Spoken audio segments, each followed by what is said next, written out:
Hello and welcome to another podcast of Father and Joe. I'm Joe Rocky, here with Father Boniface Hicks.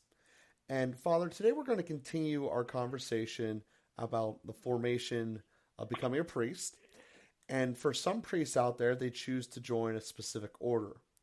And since you're one of those priests who've done that, I figured why not have this conversation right now? So I don't really know anything about that world. I figure it's best to just let you dive in. We'll go from there. Great. And I would just already say it just slightly differently. And again, I only draw attention to this because it helps to make the distinctions. Um, Not so much that priests join religious orders, but a religious order is its own discernment. And usually it's the other way around. People join a religious order, and then if they're men, there's a possibility of becoming a priest. Some religious orders are simply religious orders of brothers. So especially in the Pittsburgh area, a lot of people are familiar with the Christian Brothers, who were founded by uh, Saint John Baptist de La Salle, and they manage Central Catholic, and do that. So they wouldn't even have priests in their order. You know, a man would just discern that he was called to live out that particular spirituality, and that, as I'll come back to in a moment, the thing that kind of unites consecrated life in the church are the vows of poverty, chastity, and obedience, which are known as the evangelical, meaning gospel, the gospel counsels of Christ, particularly drawn from his encounter with the young man, the rich man, who asked, uh, what do I need to be perfect? And Jesus said, if you would be perfect, sell all you have and give to the poor, and then come follow me. So selling all you have is poverty. Following Christ is a path of obedience and chastity, which Christ himself lived, his obedience to the Father and his chastity as the bridegroom of us all and the bridegroom of the church.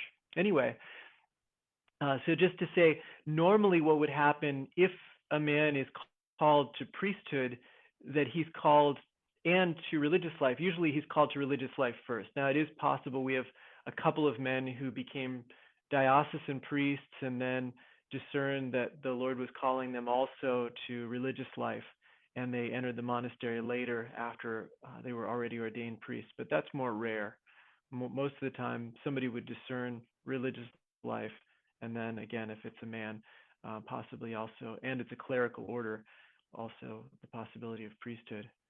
So just to kind of see, and I want to say those things in that way because to really help people see that religious life and priesthood are really two different things.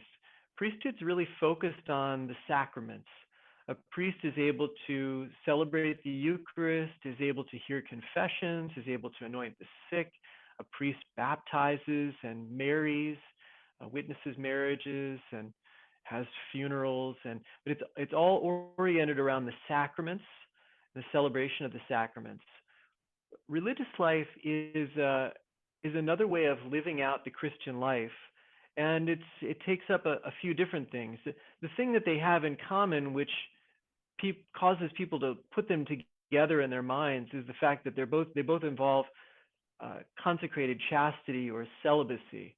So priests and religious, in the Roman Rite anyway, none of them get married, and so people just kind of like stick it all into one category. That's that vocation, and then there's the married vocation, which anyway, it's a starting point for thinking about these things. But consecrated life really is a different kind of vocation. It is a radical following of Christ, and it's one of those vocations that only makes sense if you have faith.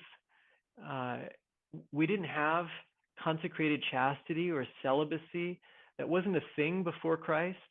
The Jews, there wasn't really anybody that certainly has a vocation. There were a couple of exceptional cases, the prophet Jeremiah, or I don't know, there are a few others, Elijah maybe. There are a few rare cases, but it wasn't something that people would say, I wonder what state in life I'm called to. Maybe I'm called to be celibate. Maybe I'm called to be married, which is how things are now after Christ, because Christ himself and his Virgin Mother in her own way, and Saint Joseph in his own way, although there's a marriage there. That's a whole other podcast we could have. But anyway, Christ gave us an example of a celibate life. Jesus didn't marry. And so he opened up that way of living as a vocation, as a state of life for Christians, and makes it a possibility for discernment. Now, that's something that we've kept alive, especially in the Catholic Church and in the Orthodox churches. Also, the Protestant churches haven't held on to that quite as much, although I've known some Protestants who, as a kind of exceptional thing, but they discern celibacy for the sake of the kingdom, which is something that Jesus talks about. So that's a kind of interesting thing. But we certainly had that as a very prominent part of the life of the Catholic Church. We have priesthood in the Roman Rite is always celibate, and then we also have this whole host of religious orders. Now, a lot of people know, like the Franciscans, the Dominicans, the Jesuits, the Benedictines, and those maybe the Carmelites, kind of those big five religious orders are fairly well known. If anybody knows anything, they probably know the Franciscans, but people went to Jesuit places or but there are actually just thousands of religious orders, probably even in the world today. And then certainly there, throughout the history of the church, there are religious orders that have grown up and in some cases eventually faded out and stopped existing. But just thousands of religious orders. And the Second Vatican Council described this as part of the splendor of the church, that God decorates his church. He clothes his church in splendor and decorates her with a variety of charisms. Charisms it's the word for gift in Greek. Gives this whole variety of gifts, of spiritualities. And so Franciscans and Dominicans and Jesuits and Carmelites, they all make vows of poverty, chastity, and obedience, but they live them out in different ways. The Franciscans have a special devotion to poverty. The Dominicans have a special devotion to preaching. The Carmelites have a special devotion to prayer. The Jesuits have a special devotion to discernment. The Benedictines have a special devotion to liturgy, the liturgy of the hours. And so now that's a simplification, but there's a way that all these different religious orders kind of take hold of a particular aspect. A lot of people know maybe the Missionaries of Charity, and Saint Teresa of Calcutta, Mother Teresa, founded an order really focused on the presence of Christ in the poorest of the poor. And she made a kind of theme, a motto out of Jesus's words in Matthew chapter 25. I was sick and you visited me. I was hungry and you fed me. I was thirsty and you gave me drink. And then he summarizes, whatever you did to the least of these, my brothers, you did it to me. And that was she lived that out in a radical way. And anyway, we have this whole variety of ways of living out the Christian life, and even in very radical ways and in very different ways. Men and women, different orders. And that whole consecrated life is part of is one of the amazing things that Christ has given to his church. And probably all of us in one degree or another have been touched by religious. We might not have even been totally aware that this is a consecrated religious man or woman, and we have different points of encounter. But it really is part of the richness of the church to have this whole variety of spiritualities. And then the spiritualities also become a gift more broadly. Most of these religious orders have a kind of lay association, married people and single people who have a special affinity for the Franciscan spirituality or for the Dominican spirituality or for the Benedictine spirituality or any of these varieties, thousands of orders. And a lot of lay people will have special friendship maybe with one of the members of that order, and then come to appreciate the spirituality for itself, maybe have a special affinity for the saint that founded the order. And so then they have a way of making promises and taking on some aspects of that spirituality. And that becomes a gift for the whole church. So that's part of the richness of consecrated religious life. And we can go into talk about revisiting your question in regard to seminary, Joe. How does one become a religious? How does this happen? But let me just pause there and give you a chance to make a little comment and break up my monologue somewhat. Well, sure, and that's part of where it was going to ask because you said in the beginning there that the order I had was wrong. You effectively say most people discern an order and then later on become a priest, which okay, that I guess that makes sense.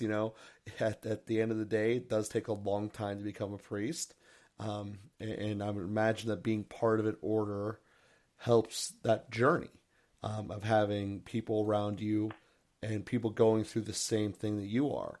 So a lot of sharing in the same challenges of that vocation versus another. Because just because you're a priest doesn't mean challenges of life go away and the need to be with other people and talk to people goes away. You're still a person. That's still a human need. So with that being said, you highlighted why the church has said this is so important to it and how they emphasize different elements. Because one of the things that I've gathered throughout the teachings that you've done, not just about this topic, but throughout, is that no one of us individually can perfectly emulate Christ. We can try to take a part of him, a specific aspect, as you just kind of highlighted what some of the individual groups are trying to do, but you're never going to get all of it. That's why he's God and you're not. So that's basically how I boiled that down. Might be oversimplifying it. But nonetheless, I can see the advantage of being with a group who's trying to obtain the same goal and do it in the same way.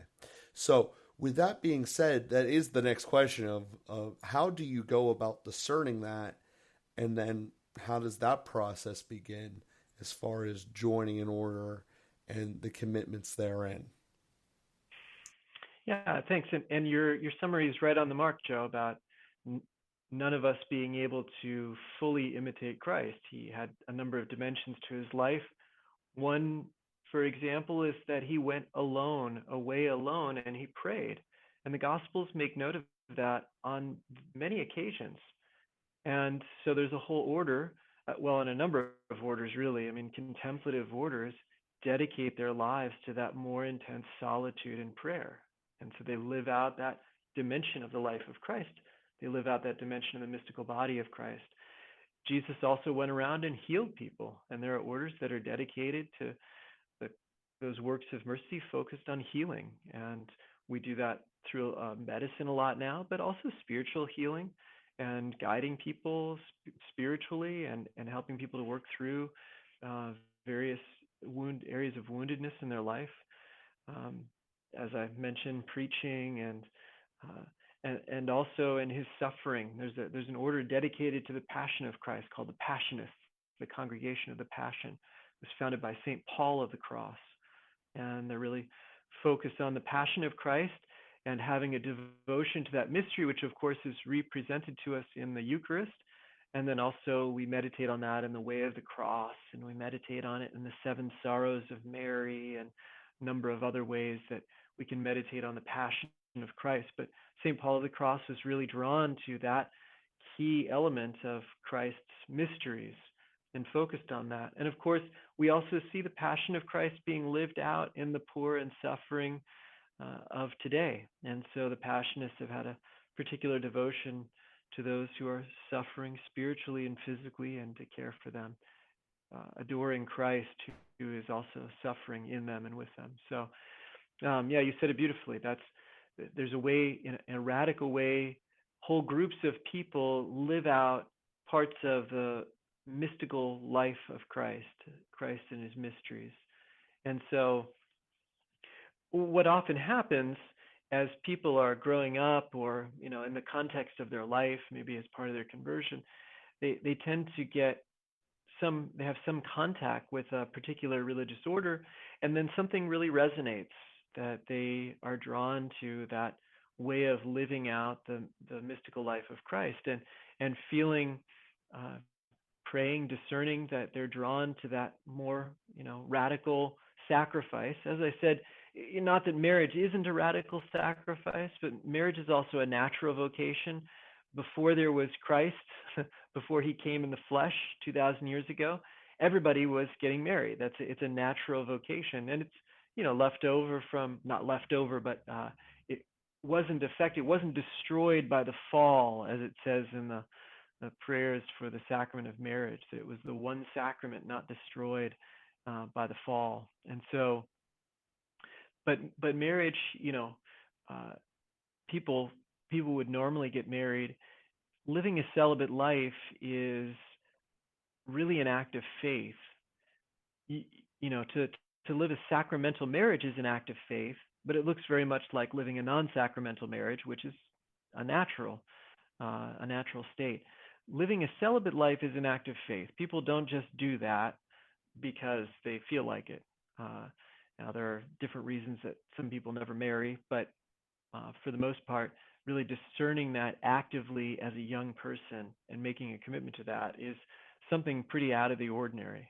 Even statistically is out of the ordinary. So why would someone do that? Well, having had an encounter with Christ at a young age, I'll just focus, that's the kind of normal thing, maybe as a high schooler, maybe in college, having had a more profound encounter with Christ, becoming aware of him in prayer, and then being really moved by maybe some very strong spiritual consolations, start thinking about giving their life in a radical way to him. And then that tends to open up a world where people start to see, oh gosh, there are a variety of ways to give ourselves to him. One of them certainly being marriage, and people sometimes, after encountering the Lord in that time of prayer, start thinking about a celibate vocation because they feel that draw to this kind of radical commitment, and then rediscover marriage as a radical commitment. There's a way to live marriage as a kind of pagan thing, and there's a way to live marriage as a holy and faithful Catholic. And those are they have some similarities in their external structure, but in the internal, it can be quite different. So anyway, after having some encounter with the Lord and discerning a call to maybe a more radical self-gift, then these options tend to open up, and people say, wow, I'm really drawn to this spirituality, this Franciscan spirituality or this Benedictine spirituality. And then the normal thing would be to, well, actually live with some Franciscans or live with some Benedictines for a weekend, for a week, for a month, and actually see what that's like from the inside. Get a little taste of it from the inside. We don't usually discern marriage that way because we all grew up in families, but we didn't grow up in religious orders. And so what's this like? What is this experience of community, of brotherhood, or for women of sisterhood? What's that like? We tend to need something a little bit experiential and to taste that. And then we maybe start to bring some of that home with us, try to live that out a little bit in the context of our own life. All of these supernatural vocations draw their life from the Eucharist. And so one of the things that often goes with discerning a religious vocation is a stronger Eucharistic devotion. Daily Mass, Eucharistic adoration often goes hand in hand with this kind of discernment because it just doesn't make any sense without Christ. And to have him in his Eucharistic presence is the most profound encounter we can have, and we're drawn to him in his flesh. We're giving up human flesh in the context of marriage, the flesh of others, or in some way, maybe satisfying our own flesh, and we're really choosing his flesh as the nourishment for our life. So the Eucharistic devotion often goes hand in hand, and sometimes is even the origin. People spending time in Eucharistic adoration more, this question will start to come up in their hearts as they're praying. Wow, maybe I could really live with you. It's a simple way of describing religious life. We live with Jesus. Every religious house has a chapel in it with the Blessed Sacrament. So I live in the same house as Jesus. And there's something different about that, something beautiful about that. And so now the way that I live with him for myself is a Benedictine way, where we follow the rule of Saint Benedict. He lived back in 500 AD. It's an old rule, and we live that out. And so if somebody were interested in the Benedictine life, they would probably look at us. That's the way everything works now, is you look at it on the web when there's no commitment. You watch some videos and see what the community looks like. You get to see some of the signs and symbols of Benedictine life, the external appearances, and get to maybe watch some interviews with some monks and how did their vocation come about. And people do this kind of scouting in today's world, and certainly our website, stvincentmonks.com, is a good place to check out some things and some videos on YouTube and things like that. And so kind of seeing that and then being moved by that, a person says, well, I want to visit. And then after making some visits and eventually coming to a place in prayer that you think, yeah, I think this is where the Lord's calling me, and I want to take a more intense discernment. And so that involves entering as a postulant, or as a novice. In our case, you can enter pretty directly into the novitiate, receive a habit, receive a new name, and start living out this Benedictine life. Now, there's a whole year of discernment. The novitiate year is a year of discernment, living the life, living in community, participating in the prayer, living the discipline of being a Benedictine. Usually a little bit more, we do some detoxing from technology and don't allow people to use the internet or email or Facebook or any of that, to kind of separate from the world a little bit more and start to opening up the inner world of prayer and spiritual sensitivity. And then after a year of that, as a novice, a young man might decide he wants to make a 1-year vow to live out the life as a professed Benedictine. And so he can make that vow if the community also agrees. The community discerns the man, and the man discerns the community. And if there's mutual agreement that this is what God is calling for, that man could make vows and stay for a year.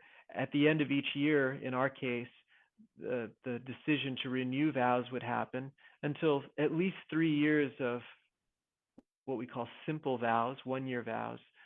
And then a man can make his solemn vows, which are for life. And that's binding in the church. He can't get married after that. He can't, leave the monastery after that. That's a life commitment. Now, there are some exceptional cases that a dispensation could be granted by the Pope, by the Holy See. But in any event, that point of solemn vows is really a lifelong commitment. So that comes after at least 4 years. Canon law requires at least 4 years of discernment, a year of novitiate, 3 years of simple vows, and then a man would be eligible for solemn vows. In our order, in some other orders, the minimums are a little longer: 2-year novitiate, 4, 5 years of simple vows, to really be sure. It's a big deal. It's a real act of faith. It's not something that one does lightly. And so we really give the time for people to make a good discernment and to be formed in the spirituality and humanly, spiritually in the religious order. So that's the kind of basic process of becoming a consecrated religious. As I said, if one is a man and has joined a clerical order that allows for priests, then there might also be a discernment of priesthood that goes on according to the community's discernment and according to the man's discernment. And so that's a possibility in those cases. But anyway, that's a basic structure of becoming a consecrated religious, which is just another state of life in the church. Yeah, and thank you for educating us on that, because again, I don't think many people know what that is like. And one of the things that struck me from it, as far as what you told, is how much differently you must live your life knowing that you're living with Christ in your house. Something that, you think back to growing up, how it was different when mom wasn't home versus when mom was home. But to have Christ there is something that's got to be altering in itself in a lot of positive ways, and something that probably can't be overstated.